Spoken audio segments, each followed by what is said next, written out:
Hi friends every one. உங்கள் டீமில் எல்லாரும் உள்ள வந்துட்டாங்களான்னு செக் பண்ணுங்கள். பார்ட்டிசிபெண்ட்ஸில் பாருங்கள். யார் வந்திருக்காங்கன்னு பாருங்கள். வராதவங்களுக்கு ரிமைண்டர் கொடுங்க. யார் வந்திருக்காங்கன்னு பாருங்கள். வராதவங்களுக்கு ரிமைண்டர் கொடுங்க. கால் பண்ணி சொல்லுங்கள். இன்னும் ஒரு 1 or 2 மினிட்ஸில் ட்ரைனிங் ஸ்டார்ட் ஆக போகுது. வெயிட் பண்ணுங்கள்.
ஓகே ஃப்ரெண்ட்ஸ், எல்லாருமே ஜூம் மீட்டிங்குள்ளே வந்துருங்க.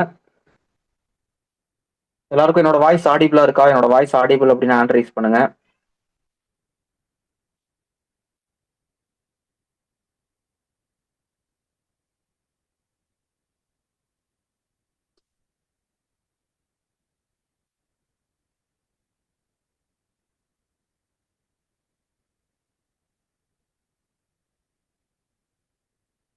எல்லாருக்கும் என்னோட வாய்ஸ் ஆடிபிளாக இருக்கா? எல்லாருமே ஜூம் மீட்டிங்குள்ளே இருக்கிறீங்களா? எல்லாருமே ஜூம் மீட்டிங்குள்ளே வந்து ஹேண்ட் ரைஸ் பண்ணுங்க. எல்லாருமே மீட்டிங்கை மட்டும் கவனிங்க. மீட்டிங்ல சொல்லக்கூடிய விஷயங்களை கவனிங்க. அதை வந்து புரிஞ்சுக்க ட்ரை பண்ணுங்க. இப்போ நான் வந்து இந்த லாஸ்ட் நியூ இயர்ல வந்து ஒரு ஸ்பெஷல் ட்ரைனிங் எடுத்திருப்பேன். ஸ்ட்ரேஞ்சர்ஸ் சீக்ரெட் அப்படின்னு சொல்லிட்டு.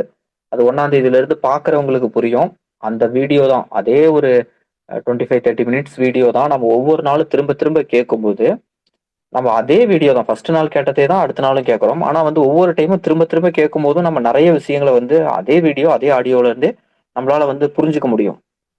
நம்மளால வந்து புதுசா ஒரு சில விஷயங்களை அண்டர்ஸ்டாண்ட் பண்ணிக்க முடியும். புதுசா கேட்குற மாதிரியே இருக்கும். கரெக்ட்டுங்களா? அது உங்களுக்கு எப்படி சரின்னு அது கரெக்ட்டுன்னு நீங்க அக்செப்ட் பண்ணிக்கிறீங்களோ, அதே மாரி தான். ஒவ்வொரு நாள் ட்ரெய்னிங்குமே டெய்லி நீங்க வந்து லிசன் பண்றீங்க. அப்போ ஒவ்வொரு நாளும் வந்து மேக்ஸிமம் வந்து 90% வந்து அ மேக்ஸிமம் 90% 80-90% வந்து பேசின விஷயங்கள் தான். பட் வேற வேற சென்டென்ஸ்ல வேற வேற மாரி பேசுவோம். ஓகேங்களா? ஒரு சில விஷயங்கள் தான் 10, 20% தான் புதுசா ஏதாவது பேசுவோம். மேக்ஸிமம் அதே தான் பேசுவோம். பட் ஆனா வந்து நீங்க நீங்க கேட்கும்போது ஆனா புதுசா இருக்கும். நீங்க புரிஞ்சுக்குவீங்க. அந்தந்த லெவலுக்கு ஏத்த மாரி, அந்தந்த மெச்சூரிட்டி மைண்டுக்கு ஏத்த மாரி உங்களுக்கு அது வந்து திரும்ப புரியும். திரும்ப திரும்ப கேட்கும்போது புரியும். அந்த ஸ்ட்ரேஞ்சர் சீக்ரெட் அப்படிங்கிற அந்த ஒரு புக்கு, அந்த புக்ல வந்து மனிதர்கள் அவங்க வந்து வாழ்க்கையில சாதிக்கிறதுக்கு அவங்க மனசு எண்ணம் வந்து எப்படி இருக்கணும்? இப்படி இருக்கிறவங்க, இப்படி சப்கான்ஷியஸ வந்து புரோகிராம் பண்றவங்க, கோல வந்து செட் பண்றவங்க தான் சக்சஸ் பண்றாங்கங்கிறத நம்ம புரிஞ்சுகிட்டு, அத நோக்கி நம்ம வந்து நம்ம ட்ரெயின் ஆகும்போது, நம்ம வந்து சக்சஸ் அடைய முடியும். ஓகேங்களா? அத வந்து நீங்க திரும்ப திரும்ப கேட்கும்போது தான் புரிஞ்சுக்க முடியுங்கிறது தான் அதோட சாராம்சமே. அத வந்து வருஷ கணக்குல கேட்கறவங்களா இருக்காங்க. நீங்க போய் அத பத்தி ரிசர்ச் பண்ணி பாருங்க. அத ரெக்கமெண்ட் பண்றவங்களோட அத ரெக்கமெண்ட் பண்ணுவாங்க பார்த்தீங்களா? பெரிய பெரிய ஆளுங்க. ஆ அந்த மாரி வந்து ரெக்கமெண்ட் பண்றவங்களோட அதோட கமெண்ட்ஸ்ல போய் யூடியூப் கமெண்ட்ஸ்ல போய் பாருங்க. வருஷ கணக்குல 2 வருஷம், 3 வருஷமா லிசன் பண்றேன். 1 வருஷமா நான் லிசன் பண்ணிட்டு இருக்கேன். அப்படின்னு சொல்லிட்டு சொல்றவங்களா இருக்காங்க. வருஷ கணக்குல லிசன் பண்றவங்களா இருக்காங்க அந்த புக்க. அந்த ஒரிஜினல் புக் இங்கிலீஷ்ல ஆடியோ இருக்கு. அதே தான் தமிழ்ல இருக்கு. ஓகேங்களா? எந்த ஒரு மாற்றமும் கிடையாது. அதுல என்ன சொல்லியிருக்காங்களோ அதே தான் சொல்லியிருக்காங்க. அது மாரி நெறைய பேரோட ஆடியோ அந்த புக்கோட ஆடியோவா வந்து நெறைய பேர் ரெக்கார்ட் பண்ணியிருக்காங்க. எல்லாருமே அதே தான் சொல்லியிருக்காங்க. மேபி வந்து ஒரு 5% வந்து அவங்க அவங்க அவங்க ஸ்டைலுக்கு ஏத்த மாரி கொஞ்சம் மாறுபடுமே தவிர, கருத்து வந்து ஒன்னே தான். அந்த அந்த விஷயத்த கேட்கும்போது உங்களுக்கு எப்படி வந்து புதுசா இருக்கோ, அதே மாரி தாங்க ஒவ்வொரு நாள் ட்ரெய்னிங்கும். நீங்க வந்து அட்டெண்ட் பண்ணும்போதெல்லாம் உங்களுக்கு வந்து நெறைய விஷயங்கள், கேட்ட விஷயங்கள் தான் ஆனா நீங்க திரும்ப புரிஞ்சுக்குவீங்க. திரும்ப உங்களுக்கு ஒரு பெரிய ஒரு அண்டர்ஸ்டாண்டிங் வரும். ஏதோ புதுசா கேட்ட மாரி இருக்கும். ஓகே. அதனால வந்து என்னடா இவங்க இதே பேசுறாங்களே, தயவு செஞ்சு நெனச்சுக்க வேண்டாம். மனசார, மனப்பூர்வமா வந்து ஒவ்வொரு நாளும் லிசன் பண்ணுங்க. இதுதானே பேசப் போறாங்க அப்படின்னு இருக்காதீங்க. லிசன் பண்ணுங்க. உங்க டீம் உங்களுக்கு கீழ இருக்கிறவங்க லிசன் பண்ணுவாங்க. அவங்கள கூட்டிட்டு வந்து உட்கார வைக்கணும். அவங்க பார்க்கறாங்களா இல்லையான்னு பார்க்கணும். அது கூடவே நம்ம பார்க்க ஆட்டோமேட்டிக்கா கண்டிப்பா வந்து புரிஞ்சுக்க முடியும். எக்ஸாம்பிளுக்கு வந்து இன்னும் சிம்பிளா உங்களுக்கு புரிய வைக்கணும் அப்படின்னா, இப்போ ஒரு குழந்தை வந்து அ வந்து படிக்கிறதுக்கு ஸ்கூல் பஸ்ல போகுது. அந்த குழந்தை வந்து இப்ப எக்ஸாம்பிள் என்னோட டாட்டரே எடுத்துக்கோங்க. First standard. ஸ்கூல் பஸ்ல தான் வந்து காலையில, ஈவினிங் வந்து போயிட்டு வருவா. அந்த ஸ்கூல் பஸ்ல ஃபர்ஸ்ட் டைம் ஏத்தி அனுப்பும்போது, ஃபர்ஸ்ட் ஒரு 1 மந்த் வரைக்குமே வந்து போயிட்டு வரும்போது அந்த ரோடெல்லாம் தெரியாது. நான் திரும்ப அந்த ரோட்ல போம்போது கூட, இந்த ரோட்ல தான் பஸ் போகும். ஞாபகம் இருக்கான்னு கேட்டா, ஒண்ணுமே தெரியாது. அ பாப்பாவால அண்டர்ஸ்டாண்டே பண்ண முடியாது. இதெல்லாம் தெரியாது இல்லையா? 1 மந்த் ஒரு 30 நாள் போயிட்டு வந்திருக்கு. பஸ் அந்த ரூட்ல போயிட்டு போயிட்டு வந்திருக்குங்கும்போது, பஸ் வந்து அடாப்ட் ஆகறதுக்கே கஷ்டமா இருக்கும். நம்மள விட்டுட்டு வரோமே, என்னடா புது கிரவுடு அப்படின்னு பஸ்ஸுக்குள்ள வந்து உட்காந்துக்கிட்டு, அப்புறம் எங்க பஸ் ரூட் எல்லாம் மானிட்டர் பண்றது? யோசிச்சு பாருங்க. அப்ப நம்ம என்ன இந்த ரூட்ல தானே பஸ் போகுது உனக்கு தெரியாதா? அப்படின்னு நம்ம அந்த குழந்தைய கேட்டா கூட, இல்ல இல்ல எனக்கு தெரியல அப்படின்னு சொல்லிட்டு தான் அ அதோட அது அது வந்து ரியாக்ட் பண்ணும். ஆச்சரியமா இது எனக்கு ஒண்ணும் தெரியலையே இது அப்படின்னு சொல்லும்.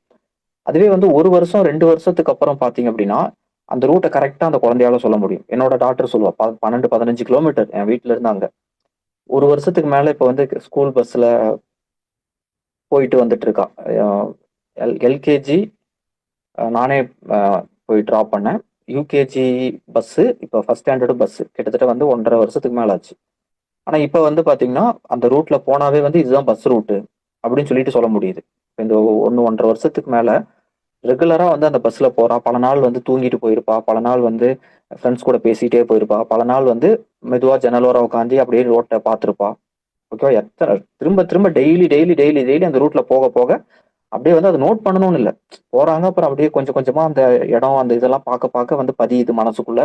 ஓகே, இந்த ரூட்ல இப்படி போனா தான் வந்து ஸ்கூல் வரும் அப்படிங்கிறத வந்து அவங்கள அறியாமலே அவங்க மனசுக்குள்ள பதிஞ்சிரும். அதுக்கப்புறம் நான் திரும்ப இப்ப ரீசென்ட்டா அ நம்ம கார்ல நம்ம திரும்ப அந்த ரூட்ல வந்து போம்போது, இப்படி போனா தான் ஸ்கூல் வரும்னு சொல்லிட்டு என் பாப்பா கரெக்ட்டா சொல்லுவா. யோசிச்சு பாருங்க. இது எப்படி நடக்குது? ரெகுலரா திரும்ப திரும்ப அந்த ரூட்ல போக ஆட்டோமேட்டிக்கா அது இந்த ரூட்ட கண்டுபிடிக்கணும்னு இல்ல. அந்த ரூட்ட பார்க்க இதுக்கு அடுத்து இது, இதுக்கு அடுத்து இது. இப்ப எங்க வீடு ஸ்கூல் இப்ப டிராப் இருக்குன்னு வச்சுக்கோங்க. எங்க வீட்டுக்கு இறங்குறதுக்கு டிராப் இருக்குன்னா, ஃபர்ஸ்ட்லாம் வந்து வீடு வந்துருச்சுன்னே தெரியாது. வீடு வந்தாலும் உட்காந்துட்டு இருப்போம். அதுக்கப்புறம் வந்துருச்சுன்னு சொல்லிட்டு அவங்க சொன்னதுக்கு அப்புறம் தான் ஓகே பஸ் ஸ்டாப் வந்துருச்சுன்னு. ஆனா இப்ப வீடு வரத்துக்கு கொஞ்ச நேரத்துக்கு முன்னாடி ஓகே இந்த ஏரியா வந்துச்சுன்னா, இந்த ஏரியாக்கு அடுத்து இந்த ஸ்டாப்புக்கு அடுத்து நம்ம ஸ்டாப்பு தான். இந்த இடத்துக்கு அடுத்து இந்த மரம் இந்த இதெல்லாம் இருந்துச்சுன்னா, இதுக்கு அடுத்து நம்ம ஸ்டாப்பு தான். அப்படின்னு அந்த ரெகுலரா வர வர அத வந்து புரிஞ்சுக்கிறாங்க இல்லையா? புரியுதுங்களா? அத நான் என்ன சொல்ல வரேன்னு புரியுதா? அது மாரி தான். நீங்க இப்ப வந்து அந்த வீடியோவ பார்க்கும்போது, உங்களுக்கு வந்து ஒரு டைம் பார்க்கும்போது எதுவுமே தெரியாது. உங்களால எதுவுமே புரிஞ்சுக்க முடியாது. கேட்கும்போது ஓகேன்னு தெரியும். ஓகேங்களா? தெரிஞ்சுக்கலாம். புரிஞ்சுக்க முடியாது.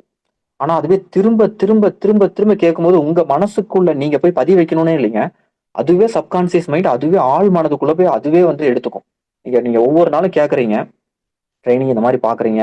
அந்த சக்சஸ் ஸ்ட்ரேஞ்சர் சீக்ரெட் கேட்கறீங்க. என்ன நடக்கும் தெரியுமா? என்ன மேஜிக் நடக்கும்னா, நீங்க டெய்லியும் உட்கார்ந்து கேட்பீங்க. இப்ப இன்னைக்கு மீட்டிங்க டெய்லியும் கேட்கறீங்க. கொஞ்ச நாள் லிசன் பண்ணுவீங்க. கொஞ்ச நேரம் லிசன் பண்ணுவீங்க. அதுக்கப்புறம் ஏதோ ஒரு டிஸ்டர்பன்ஸ் வரும். இல்ல வேற ஏதாவது மனசுக்குள்ள யோசிச்சுட்டு இருப்பீங்க. ஆனா திரும்ப டெய்லி கேட்கும்போது ஆட்டோமேட்டிக்கா வெஸ்டேஜ் 8 டூ 9 மீட்டிங். இப்ப நெறைய பேருக்கு நடந்திருக்கா?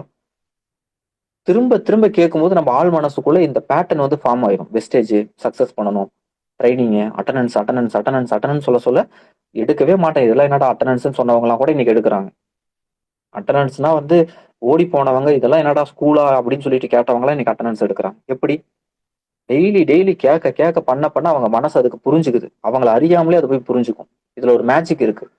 இதுக்கு மேல உங்களுக்கு நான் இத எப்படி புரிய வைக்கிறதுன்னே எனக்கு தெரியல. நீங்க டெய்லி வந்து இத வந்து பண்ணிக்கிட்டே இருக்கணும். ஏன் எதுக்குன்னுலாம் யோசிச்சுட்டு இருக்காதீங்க. ரிசர்ச் பண்ணாதீங்க. அந்த ஸ்ட்ரேஞ்சர் சீக்ரெட் அப்படிங்கிற அந்த ஆடியோ புக்க டெய்லியும் கேளுங்க. டெய்லி ட்ரெய்னிங்க்கு வந்துருங்க. நீங்க வந்து உங்க காதுக்குள்ள அது பட்டுக்கிட்டே இருக்கணும். நீங்க உங்கள அறியாமலே நீங்க வேற ஏதாவது ஒண்ணு பண்ணிட்டு இருப்பீங்க, கேட்டுட்டு இருப்பீங்க. பட் டெய்லி கேட்கும்போது ஆட்டோமேட்டிக்கா உங்க சப்கான்ஷியஸ்குள்ள போய் எல்லாம் போய் சேர்ந்துரும். நீங்க போய் ஸ்டோர் பண்ண முடியாதுங்க. இப்ப சப்கான்ஷியஸ் மைண்ட் அப்படிங்கிறது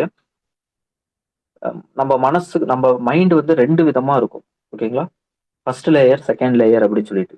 ஓகேங்களா? ஒரு சில டைம் மட்டுமே பண்ணக்கூடியது, ஒரு சில விஷயம் மட்டுமே நம்ம அக்கேஷனலா ஆ பண்றது வந்து அப்படியே ஃபர்ஸ்ட் லேயர்ல தான் இருக்கும். செகண்ட் லேயருக்கு போகவே போகாது. எந்த ஒரு இதுவுமே. நம்ம திரும்ப திரும்ப ரிப்பீட்டடா பண்றது தான். இப்ப ஃபார் எக்ஸாம்பிள் நீங்க பைக் ஓட்டுறீங்க. அடிக்கடி ஓட்டிட்டே இருக்கிறீங்க. அப்ப நீங்க ஏதோ ஒண்ணு யோசிச்சுக்கிட்டே பைக் ஓட்டுவீங்க. கால் பாட்டுக்கு கீர மாத்தும். ஆட்டோமேட்டிக்கா பிரேக் பிடிக்கும். அதே ஃபர்ஸ்ட் நாள் ஓட்டும்போது, ஃபர்ஸ்ட் 1, 2 டைம் ஓட்டும்போது, அதவே யோசிச்சுட்டே இருப்பீங்க. என்ன கியர்ல போட்டுருக்கோம்னு வாயில எண்ணுவோம். அது ஆட்டோமேட்டிக்கா இது ரெகுலரா பண்ண பண்ண அது சப்கான்ஷியஸ் மைண்டுக்குள்ள போயிரும். நீங்க பாட்டுக்கு எதையோ யோசிச்சுட்டு கடைக்கு போயிட்டு அது பாட்டுக்கு வந்துருவீங்க. வண்டி நம்ம போட்டோமா, கியர் மாத்துனோமா எதுவுமே ஞாபகம் இருக்காது. அது ஒத்துக்கிறீங்களா? அக்செப்ட் பண்ணிக்கிறீங்களா? அது மாரி தாங்க. அதுதான் சப்கான்ஷியஸோட பவரே. உங்கள அறியாம நீங்க பாட்டுக்கு எந்திரிச்சு போய் நீங்க பாட்டுக்கு ஆட்டோமேட்டிக்கா பிரஸ் பண்றதுக்கு தேடுவீங்க. அலாரம் வைக்கிறீங்களா?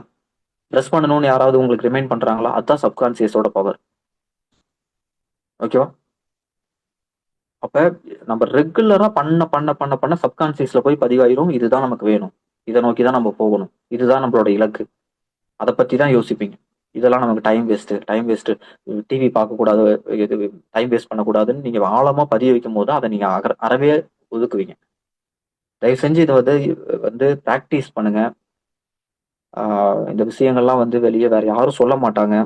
சொல்லும்போது தயவு செஞ்சு புரிஞ்சுக்கோ, ட்ரை பண்ணுங்க. இந்த ஆடியோவ டெய்லி கேளுங்க. டெய்லி 8 டூ 9 ட்ரெய்னிங்க்கு வந்துருங்க. கண்டிப்பா வந்து சக்சஸ் பண்ணிறலாம். நீங்க வந்து உங்களோட ஒத்துழைப்பு மட்டும் நீங்க குடுத்து சொல்றத வந்து ட்ரை பண்ணீங்கன்னா, எப்படி நடக்கும்? ஏன் நடக்கும்? நம்ம பண்ண முடியுமா? நம்மளால லேக்ஸ்ல இதுல இன்கம் எடுக்க முடியுமா? அத பத்திலாம் யோசிக்காதீங்க. அடுத்த படி என்ன? அங்க 1000 படிக்கட்டு ஏறணுமே அப்படின்னு அடுத்த படி ஏறுறதுக்கு என்ன? இந்த விஷயத்த நம்ம பண்ணுவோம். ஆட்டோமேட்டிக்கா எல்லாமே நடக்கும். அப்படிங்கிறதுல மட்டும் உறுதியா இருங்க.